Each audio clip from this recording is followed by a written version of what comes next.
नमस्कार दोस्तों, जय श्री श्याम। दोस्तों, आपकी कुछ क्वेरीज लेकर फिर हाजिर हूँ। पहली क्वेरीज है, आरए एस्पायरेंट है, कह रहे हैं सर यदि किसी SC ST OBC MBC EWS का विद्यार्थी जनरल से सिलेक्शन लेता है किंतु मांगी गई अवधि का कास्ट सर्टिफिकेट प्रस्तुत नहीं कर पाता है तो क्या डॉक्यूमेंट्स वेरिफिकेशन में उसे बाहर कर दिया जाता है या जनरल मान लिया जाता है? तो ऐसे में अगर आपके पास कास्ट सर्टिफिकेट नहीं है तो फिर आपको रिजर्वेशन का फ़ायदा नहीं मिलता है और आपको जनरल कैंडिडेट के रूप में ट्रीट किया जाता है। आपको प्रोसेस से बाहर नहीं कर सकते। राजवीर चौधरी कह रहे हैं सर मेरा आरएस मेंस का एग्ज़ाम है और डीवी जुलाई बाद होगा, क्या उससे क्या फ़र्क पड़ता है? डीवी चाहे जून में हो जुलाई में हो कभी भी हो, एक दिन का काम होता है। आपको डॉक्यूमेंट्स ला के जाके देने होते हैं, स्क्रूटनी फॉर्म भरना होता है। आप अपनी तैयारी जिस गति से चल रही है उसी गति से बनाए रखें। इसमें बिल्कुल ही आपको घबराने की जरूरत नहीं है। डॉक्यूमेंट्स वेरिफिकेशन एक सामान्य प्रक्रिया है। आप अगर सही अभ्यर्थी हैं, आपके सही डॉक्यूमेंट्स है तो कोई घबराने की चिंता नहीं है। नाम में छोटी मोटी मिस्टेक है, कोई छोटा मोटा सर्टिफिकेट आपके पास नहीं है तो मौका मिलता है, आप 7-8 दिन में 15 दिन में प्रस्तुत कर सकते हैं, कोई दिक्कत नहीं आती है। एफिडेविट से काम चल जाता है। नेक्स्ट है, सर आप बहुत अच्छे से सर आप बहुत अच्छे हैं पर मेरे एक डाउट को भी क्लियर करो ना। जूनियर अकाउंटेंट टीआरए के एडवर्टाइजमेंट में एजुकेशन क्वालिफिकेशन में एक नोट नहीं दिया है जिस नोट में लिखा होता है कि रिजल्ट एग्ज़ाम डेट से पहले आना चाहिए। ये सब लिखा हुआ है, आपने ढंग से देखा नहीं है। आपकी जो क्वालिफिकेशन है, शैक्षणिक क्वालिफिकेशन है, वो आपकी एग्ज़ाम तिथि से पहले की होनी चाहिए। जिस दिन आपकी जैसे 11 फरवरी को आपकी एग्ज़ाम लगी थी उस दिन तक आपके पास सभी शैक्षणिक योग्यताएं होनी चाहिए। सर मेरी जाति मूल निवास प्रमाण पत्र में पिता के नाम में कैलाश चंद्र मीणा लगा हुआ है और पूरे डॉक्यूमेंट्स में कैलाश मीणा है, तो अपडेट करवा लो, क्या दिक्कत है? ये तो अपडेट हो जाता है, इसमें कोई समस्या ही नहीं है। सर मेरे देखो, चलने का काम कहाँ है? जहाँ कोई ऑप्शन नहीं हो वहाँ तो चलाया जाता है। आप कल अकाउंटेंट बनोगे तो आपको रूल रेगुलेशन आपको डिपार्टमेंट में चलाने होते हैं, ठीक है। रूल जो आरएसआर है, जीएफ&आर है, जो रूल्स आपने पढ़े थे उसकी पालना होनी चाहिए। ये जिम्मेदारी अपनी बनती है। अपनी भी जिम्मेदारी वहाँ तक की है, हम राय दे सकते हैं, कोई माने या न माने, ठीक है। हम केवल क्या है, एडवाइजर हैं, ठीक है। अगर ये चलाने की बात है तो आपके पास ऐसे खूब मीटर आएंगे, सर ये तो चला लो, ऐसे चल जाएगा, क्या है सर ऐसे छोटा मोटा ही तो है, तो वो आपकी आदत में आ जाएगा। तो चलाने का काम कुछ नहीं है, जहाँ हो सकता है उसे पूरा ही करना चाहिए। काम चलाने से मतलब नहीं है, भगाओ आप काम को, आपका रुके नहीं काम, अभी आपके पास टाइम है। जाति प्रमाण पत्र और मूल निवास तो थोड़ा 2 दिन का काम है, कोई बड़ी बात नहीं है। नेक्स्ट बात है, अरिजीत सिंह जी कह रहे हैं सर मेरे 12th में मम्मी के नाम में नाम वाम की कोई बड़ी समस्या नहीं है, सबका सोल्यूशन हो जाता है, कोई दिक्कत नहीं है।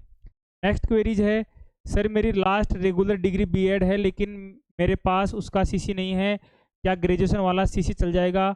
हालांकि फॉर्म फिल में देखो कई बच्चों का लगातार मैसेज आ रहे हैं कि हमने केवल ग्रेजुएशन भरा है, हमने एमए शो नहीं करा, हमने बीएड शो नहीं करा। तो आपको जब आप स्क्रूटनी फॉर्म भरो तब आपकी वर्तमान क्वालिफिकेशन आप भर दें उसमें, ठीक है, ताकि वो आपके सर्विस में ऐड हो सके, पहली बात। दूसरी, अगर आप रेगुलर बीएड कर रहे हो तो आपने कॉलेज वाला सीसी सर्टिफिकेट तो बीएड में जमा करवा दिया होगा, तो ऐसे में आपको बीएड कॉलेज से ही सर्टिफिकेट लेना पड़ेगा, क्योंकि जो सीसी का काम है, कई बच्चे कह रहे हैं काम चल जाएगा, क्या काम चलने वाला नहीं है। आपको वही बात है, आपको अंतिम शिक्षण संस्थान, जिस अंतिम शिक्षण संस्थान में आप अध्ययनरत हैं वहां से आपको करेक्टर सर्टिफिकेट लाना होता है। जय श्री श्याम सर, जय श्री श्याम सर, सीईटी और जूनियर अकाउंटेंट में फॉर्म में गलती से आरएससीईटी की बीच अवधि 2020 लिख दी जबकि रिजल्ट 2021 में आया था, कोई दिक्कत नहीं है। आपने अगर और सारा भर रखा है, आपका रिजल्ट अगर पहले आ रखा है, आपका नाम से है, सारे डॉक्यूमेंट्स आपके पास हैं, तो कोई दिक्कत नहीं है। नेक्स्ट बात करते हैं, सर जुलाई के बाद ही होगा क्या डॉक्यूमेंट्स वेरिफिकेशन? ये हो गया, ये हो गया। सर फाइनल रिजल्ट के कितने दिन बाद ट्रेनिंग शुरू हो जाती है, प्लीज़ बताइए। दोस्तों जो ट्रेनिंग की बात है, हमारे टाइम में जब हमने ज्वाइनिंग कर ली थी उसके 7-8 महीने बाद में ट्रेनिंग स्टार्ट हुई थी, ठीक है। तो अब की बार हो सकता है थोड़ा जल्दी हो जाए। बाकी आपकी 15 दिन की एक ओरिएंटेशन ट्रेनिंग होती है जिसमें आपको वर्क कल्चर के बारे में बताया जाता है, अपने पुराने साथियों से मिलाया जाता है, ताकि आपके कभी भी कोई समस्या आए तो आप उनसे रूबरू हो सकें, समस्या का समाधान कर सकें, ठीक है। तो कोई दिक्कत नहीं आती है। आपको डायरेक्ट जैसे बोलते हैं ना कि बिना ट्रेनिंग आपको बॉर्डर पे उतार दिया जाता है, तो आपको बिना ट्रेनिंग बॉर्डर पे उतारा जाएगा। फिर भी आप बहुत अच्छा काम करोगे। क्यों करोगे? क्योंकि आपने वो RSR पढ़ रखी है, आपने वो JF&R पढ़ रखी है, तो कहीं ना कहीं वही चीज़ें कहीं ना कहीं आपके कहाँ आती है, काम सर्विस में आती हैं, तो कोई दिक्कत नहीं आती है। और साथ ही फिर आपको ओरिएंटेशन ट्रेनिंग में कई तरह की गतिविधियाँ जो होती हैं उनके बारे में, रूल रेगुलेशन है उनके बारे में, आपको वास्तविक रूप में क्या क्या ध्यान रखना होता है उसके बारे में बता दिया जाता है। साथ ही मैं हूँ आपके सहायता के लिए। तो जैसे ही आपकी ज्वाइनिंग हो जाएगी, आप सेलेक्टेड 5,000 जो भी 190 बच्चे हैं उनका चयन हो जाएगा, उनको अपॉइंटमेंट फिक्स हो जाएगा, तो मैं आपकी एक ट्रेनिंग सेशन मेरे द्वारा रखा जाएगा। वो काफ़ी गोपनीय ट्रेनिंग रहेगी, उसमें उन्हीं लोगों को पता रहेगा कि रियलिटी क्या होती है, कैसे काम होते हैं। तो वो बाद की बात है, ठीक है, तो कोई इसमें घबराने की चीज़ नहीं है। नेक्स्ट है सर, मैं फर्स्ट बार क्वेश्चन कर रही हूँ, प्लीज़ ज़रूर रिप्लाई देना। सर मैंने EWS सर्टिफिकेट CET टाइम बनवाया था और अब बनवाने के लिए दिया है, कोई दिक्कत तो नहीं होगी ना सर? प्लीज़ रिप्लाई ज़रूर देना सर, आपके जवाब का इंतज़ार रहेगा। आप सभी को जवाब देते हो, आई होप मुझे भी दोगे। मेरे पास इसकी काफ़ी दिनों है, और साथ ही आप कह रहे हो कि हर क्वेश्चन का आप जवाब देते हो, ऐसी बात नहीं है। मेरे को जितना समय मिलता है तो मैं बता देता हूँ, मेरे को जितना पता है और जितना माँ सरस्वती ने ज्ञान दे रखा है वो आप तक पहुँच जाता है, आपको ज़्यादा परेशानी नहीं होती है, ठीक है। कुछ अनुभव भी हैं तो उसका फ़ायदा आपको मिले, मैं तो यही चाहता हूँ। तो ऐसी कोई दिक्कत नहीं है। अगर आपने देखो, पहली बात तो जो कास्ट सर्टिफिकेट हैं, चाहे OBC हो, आपका EWS हो, MBC हो, ठीक है, SC ST का तो एक बार बनता है, उसकी तो कोई दिक्कत नहीं है, ठीक है। ये सर्टिफिकेट क्या होते हैं, 1 साल के लिए वैलिड होते हैं। उसके बाद में अगर आपने नहीं बनवाया तो अब बनवा लो। साथ ही ये जो भी सर्टिफिकेट हैं उनकी 2 साल तक की वैलिडिटी एक्स्ट्रा होती है। 1 साल के लिए तो वैलिड होते हैं, साथ में 2 साल, नेक्स्ट 2 साल भी वो काम करते हैं एफिडेविट के साथ, तो कोई दिक्कत ही नहीं आती है, ठीक है। तो ये कोई बड़ी समस्या नहीं है, निश्चिंत रहें, आप बनवा लो नया। नेक्स्ट है नीरू यादव, कह रहे हैं सर प्लीज़ बताएं कि पुलिस वेरिफिकेशन परमानेंट एड्रेस पे होगा या प्रेजेंट एड्रेस पे होगा। ये पुलिस वेरिफिकेशन जो आप स्क्रूटनी फॉर्म आपसे भरवाएंगे उसमें आपसे पूछेंगे कि आप पिछले 7-8 साल से कहाँ रह रहे थे, कहाँ कहाँ रहे थे, जहाँ जहाँ का आप एड्रेस पर होगे वहाँ वहाँ का पुलिस वेरिफिकेशन, ठीक है। तो आप जहाँ जहाँ रहे वहाँ का बता देना। जैसे मान लो कोई जॉब में रहा तो उसको तो देना ही पड़ेगा कि मैं बीकानेर जॉब में था, तो उसको देना ही पड़ेगा, ठीक है। बाकी अन्य अभ्यर्थी तो सही, पर जो परमानेंट एड्रेस है उसके बारे में बता दे तो वहाँ का ही, वहीं से ही उसका क्या है, पुलिस वेरिफिकेशन हो जाता है।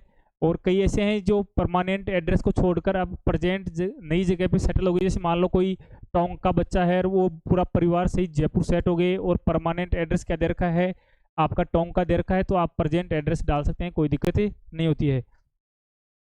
Sir ME reservation education department में LDC को मिलता है क्या? बिल्कुल, LDC चाहे किसी भी डिपार्टमेंट में हो उसको ME कैटेगरी का लाभ मिलता है। एक्सपीरियंस की कोई ज़रूरत नहीं है, प्रोबेशनर को भी लाभ मिलता है, कोई दिक्कत नहीं है। अगर आप LDC हैं, प्रोबेशनर भी हैं, तो भी आपको तैयारी करनी चाहिए। हो सकता है आने वाले टाइम में नई वैकेंसी आ जाए। कुछ बच्चे क्या हैं, नई वैकेंसी में लग जाते हैं, ड्रॉप करते रहते हैं, तो ऐसे में मान लो अगले साल तक 1001 वैकेंसी शायद वैकेंट हो जाएंगे 1-2 साल में, तो 1-2 साल बाद में हो सकता है जूनियर अकाउंटेंट की 1000-1500 बच्चों की वैकेंसी नहीं आ सकती है। नेक्स्ट है सर, रेलवे ग्रुप डी में था, पारिवारिक कारणों से मैं वहाँ ज्वाइन करने के बाद दोबारा नहीं गया, जिस कारण मुझे रिमूव फ्रॉम सर्विस कर दिया गया है। जूनियर अकाउंटेंट में उसका कोई प्रभाव पड़ेगा क्या? नहीं, बिल्कुल कोई प्रभाव नहीं पड़ने वाला है। आपको तो क्राइम तो करा नहीं है, आपराधिक गतिविधियों में सक्रिय रहते हैं उनके ही दिक्कत आती है। कल परसों एक फ़ोन भी आया था कि सर मुझे शांति भंग के आरोप में CRPC की धारा 151 के तहत गिरफ्तार किया हुआ है, कोई दिक्कत आएगी क्या? तो कोई दिक्कत नहीं आएगी, निश्चिंत रहें। जब तक आपने गिल्टी, आपको अपराधी साबित नहीं किया गया, तब तक कोई दिक्कत नहीं है।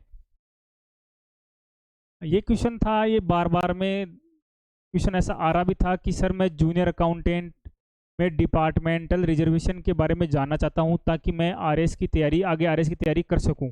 सर जूनियर अकाउंटेंट में कुछ विभाग जैसे कॉमर्शियल टैक्स, कॉरपोरेटिव डिपार्टमेंट, खाद्य व नागरिक आपूर्ति विभाग, श्रम कल्याण इत्यादि विभागों में विभागीय कर्मचारी का कोटा रहता है क्या RS में? ठीक है, ये 2 कमेंट्स हैं इनके। तो पहले बता दूं आपको कि जूनियर अकाउंटेंट का किसी भी विभागीय परीक्षाओं में अकेला कोटा नहीं रहता है। ठीक है, राजस्थान गवर्नमेंट के जितने भी नॉन गजेटेड कर्मचारी हैं उनका आरएएस भर्ती परीक्षा में 2% कोटा होता है। कितना होता है? 2% पोस्टों पे कोटा होता है, लेकिन उसके लिए योग्यता है कि 5 साल का टेन्योर उसे पूरा करना होता है। अगर आपकी सर्विस 5 साल की हो गई तो आपको जूनियर आरएएस भर्ती परीक्षा में आपको 2% कोटा मिल जाता है। वो सभी नॉन गजेटेड जो कर्मचारी हैं उनको मिलता है। ठीक है, तो जो जूनियर अकाउंटेंट है नॉन गजेटेड है उसे 2% के कोटे में रखा जाता है। सर जानना चाहता हूं कि इस कोटा का लाभ उठाने के लिए कार्यकाल 5 साल चाहिए, 2% कोटा मिलता है, सभी को मिलता है, न केवल जूनियर अकाउंटेंट को, सभी को मिलता है। जूनियर अकाउंटेंट में प्रोबेशन के दौरान आईआरएस भर्ती में इन विभागों के माध्यम से अप्लाई कर सकते हैं क्या? नहीं, बिल्कुल, जब तक आपकी 5 साल पूरी नहीं होगी तब तक आपको 2% का कोटा नहीं मिलेगा। सर अगर कोटा हो तो मैं जानकारी के माध्यम से इन विभागों में पद स्थापना प्राप्त कर सकता हूँ? नहीं, आपको इन विभागों में पद स्थापना क्या है, इन विभागों में परमानेंट डिपार्टमेंट तो अपने को अलॉट करते नहीं है कि आपको उस विभाग के कर्मचारी होगे, आप तो हमेशा ही फाइनेंस डीटीए के कर्मचारी कहलाओगे। इन विभागों में आपकी अगर पोस्टिंग भी जाती है तो आप इन विभागों के कर्मचारी नहीं कहलाते हैं। हम तो राजस्थान सरकार के वित्त विभाग के अधीन डीटीए के कर्मचारी ही कहलाते हैं, चाहे किसी विभाग में अपन काम करें। आपकी जानकारी है वो एक अलग बात है। नेक्स्ट है सर जी, जूनियर अकाउंटेंट के फॉर्म मैंने ग्रेजुएशन शो किया है ओनली और बीएड कंप्लीट, ये मैंने बता दिया, वही सारा तरीका है। तो ये थी आपकी कुछ क्वेरीज जिनका समाधान मेरे हिसाब से आपको अच्छी तरह से मिल गया होगा। आपकी जो शंकाएं थी उनका समाधान हो गया होगा। और भी आपकी ऐसी कोई शंका हो तो उसको आप कमेंट्स के माध्यम से भेज सकते हो। जैसे ही समय मिलेगा उसका समाधान करने की पूरी कोशिश की जाएगी। राधे राधे, जय श्री श्याम।